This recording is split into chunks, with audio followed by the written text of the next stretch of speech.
இப்ப கூட உள்ள உன்னை கவனிச்சுக்கிறேன்.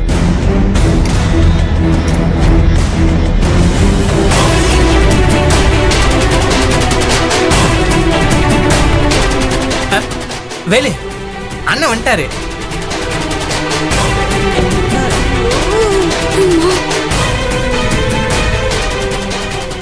வாங்கண்ணே. டேய் வேலு. அண்ணா வாடா. எப்போ வந்த? இப்பதானே வந்தேன்.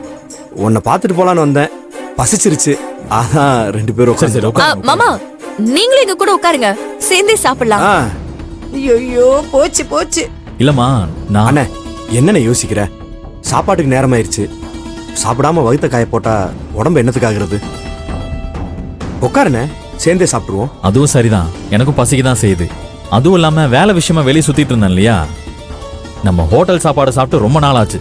சரி சாப்பிடுவோம், உட்காரு. உட்காரு உட்காருங்கண்ணே. உட்காரு வந்துட்டேன். அடடே வாங்க உட்காருங்க. மாஸ்டர் இவங்களுக்கு என்னன்னு பார்த்து கவனிங்க. சரி பக்கடா.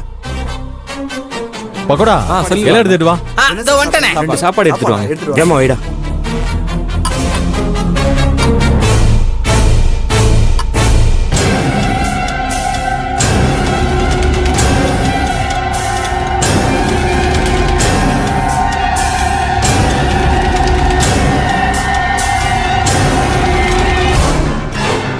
டே பக்கோடா சாப்பாடு எடுத்துட்டு வா. இதோ வந்துட்டேனே. அவங்களுக்கு ஃபர்ஸ்ட் வை.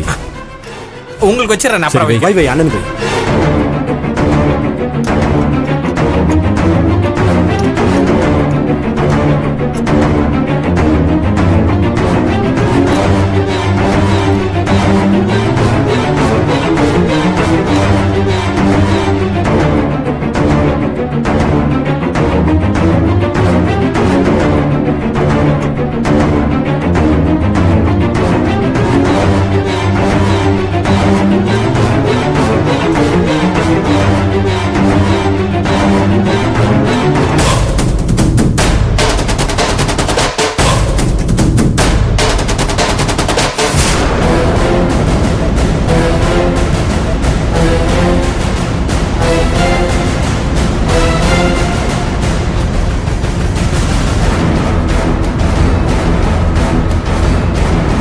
டேய் சாப்பிட்றா.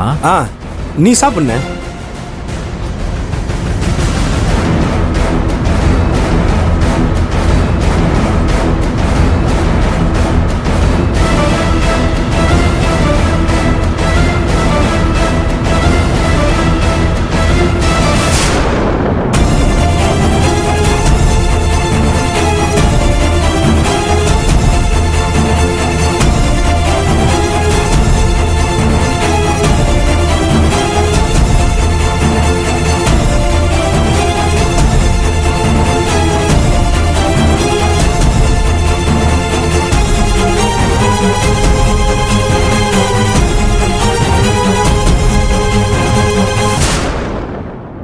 டேய் என்னடா அதெல்லாம்? அண்ணே இது கூட்டு, இது பொரியல், இது சாம்பார்ண்ணே.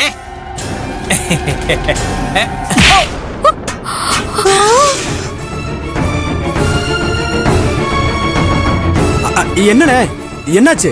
என்னடா சாப்பாடு இது இவ்வளவு கேவலமா இருக்கு? யார் சமைச்சது? நாங்க தானே சமைச்சோம். ஆமா தம்பி, நாங்க தான் சமைச்சோம். நீங்க தான் சமைச்சீங்க நல்லா தெரியுது. ஏன் இவ்வளவு கேவலமா சமைச்சிருக்கீங்கன்னு கேக்குறேன்.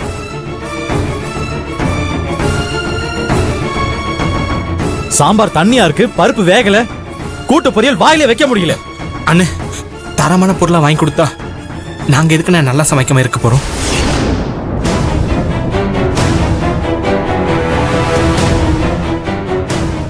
ஆமா தம்பி, பூரா அழுகின காய்கறியா வாங்கி கொடுத்தா சாப்பாடு இப்படிதான் தம்பி வரும். என்னடா சொல்ற? உங்களை யார் அழுகின காய்கறி எல்லாம் சமைக்க சொன்னது? வேற யாரு? எல்லாம் கீர்த்தன்யும் ராஜேஸ்வரி அம்மா வந்து.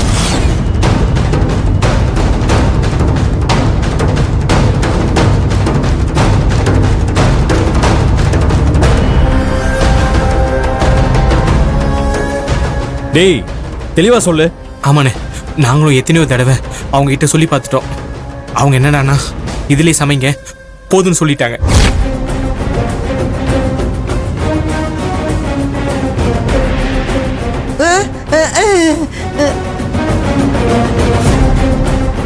அண்ணே எல்லாரும் கேட்டுக்கிட்டு இருக்காங்க.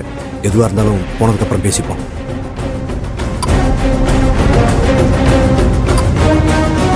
அண்ணே அண்ணே வேணாண்ணே. தயவு செஞ்சு சாப்பாட்டுல குறை இருந்தா மன்னிச்சுக்கோங்க. இப்ப நீங்க சாப்பிட்ட சாப்பாட்டுக்கு பணம் கொடுக்க வேண்டாம். நானே சொல்லலான்னு இருந்தேன் சார், வாயிலே வைக்க முடியல சார்.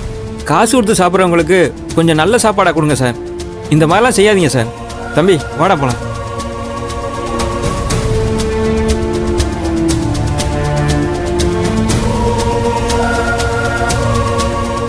கேட்டுச்சா? என்ன சொல்லிட்டு போனாங்கன்னு கேட்டுச்சா? எங்க அது வந்து போதும். காலங்காலமா இந்த ஹோட்டலுக்கு இருந்த பேரை கெடுத்து குட்டிச்சோறாக்கி வச்சிட்டீங்களே. இல்லைங்க மாப்பிள்ள, அது நீங்க பேசாதீங்க. ஒரு மாசம் சாப்பிடாம பட்டினி கிடந்தா கூட இந்த சாப்பாடை யாருமே சாப்பிட மாட்டாங்க. காசு கொடுத்து சாப்பிடுறவங்க எப்படி சாப்பிடுவாங்க? இல்ல காசம் யாருக்கு வேணும் பணம்? இப்படி அநியாயமா சம்பாதிச்சு அதை வச்சு வாழணும்னு நினைச்சிருந்தா நான் என்னைக்கோ இந்த ஹோட்டல பெரிய ஹோட்டல் ஆக்கியிருப்பேன். 4 காசு சம்பாதிச்சாலும் அது நியாயமா சம்பாதிக்கணும். அப்படி உருவாக்கி வச்சிருந்த ஹோட்டல இன்னைக்கு காசு மிச்சம் பண்றதா நினைச்சு மொத்தமா மூட வைக்கிற அளவுக்கு பண்ணிட்டீங்கல்ல. அப்பவே நினைச்சேன் 2 பேரும் சேர்ந்து ஏதோ கோல்மால் பண்றீங்கன்னு. ஆனா என்ன பண்றீங்கன்னு தான் தெரியாம போச்சு. இன்னைக்கு வெளியே வந்துருச்சுல்ல. எங்க இல்ல இதுக்கு மேல ஒரு வார்த்தை பேசின நான் மனுஷனா இருக்க மாட்டேன். உங்களை சொல்லி குத்தம் இல்ல, யாரை நம்பி பொறுப்பை கொடுக்கணும்னு இல்லாம உங்களை நம்பி கொடுத்தேன்ல. என்ன சொல்லணும்? உங்களால என்ன செய்ய முடியுமோ அதை நல்லா செஞ்சுட்டீங்க. இப்ப சொல்றேன் கேட்டுக்கங்க. இனிமே நீங்க 2 பேரும் ஹோட்டல் விஷயத்துல தலையிடவே கூடாது.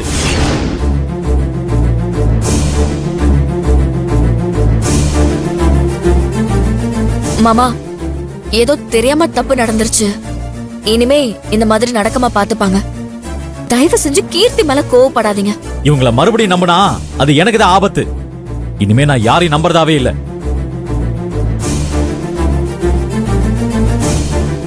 வேலு, அண்ணே எனக்காக நீ ஒரு காரியம் பண்ணணும். அண்ணே என்னண்ணே இப்படி கேட்ட? என்னன்னு சொல்லுண்ணே, பண்றேன். இந்த ஹோட்டலுக்கு இவ்வளவு வருஷம் ஒரு நல்ல பேர் இருந்துச்சுன்னா அதுக்கு காரணம் உன் சமையலும் உன் கைப்பக்குவம் தான். வேலு, இனிமே நீயே உன் ஹோட்டல்ல இருந்து சமைச்சு இங்க அனுப்பி வை. அதுக்கு எவ்வளவு காசு செலவானாலும் நான் பாத்துக்கிறேன். இனிமே இவங்களை நம்பினா வேலைக்கு ஆகாது. எங்க எங்க